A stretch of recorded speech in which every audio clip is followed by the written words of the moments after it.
Então, galera, fui emboscado na mata, apenas com a roupa do corpo, o cobertor do momento e o isolante térmico. Apenas com a roupa do corpo, o cobertor do momento e o isolante térmico. Então, galera, fui emboscado na mata. Tava editando uma cena de um vídeo aqui que vai sair na próxima segunda.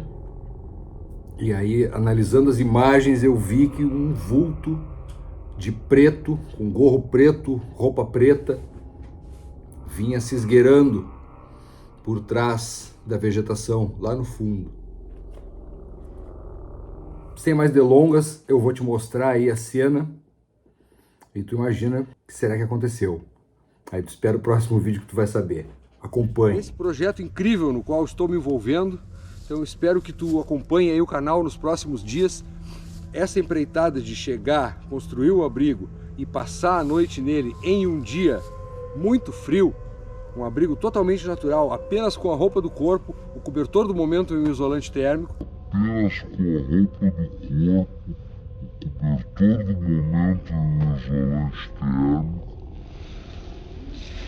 É só isso que eu tenho. Hoje eu não tenho pelego, hoje eu não tenho poncho.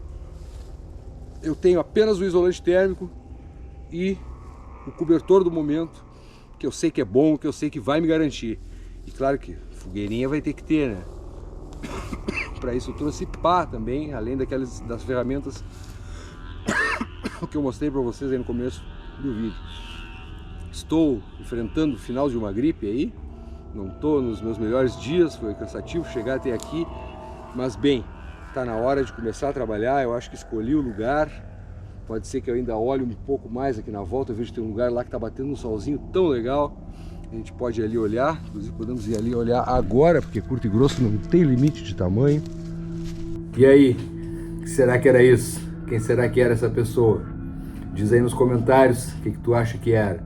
Dá o like aí se curtiu e fica de olho aí no vídeo da segunda-feira, que aí a gente vai desfazer esse mistério.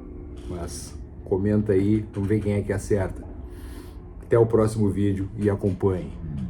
Enfrentando o final de uma gripe aí, não tô nos meus melhores dias, foi cansativo chegar até aqui, mas bem. E hoje, galera, o frio tava grande, tava 5 graus na hora que eu saí de casa, de manhã. Essa madrugada promete baixar para 4, e eu vou ficar aqui. E hoje eu vim então para fazer o abrigo, então acompanhem.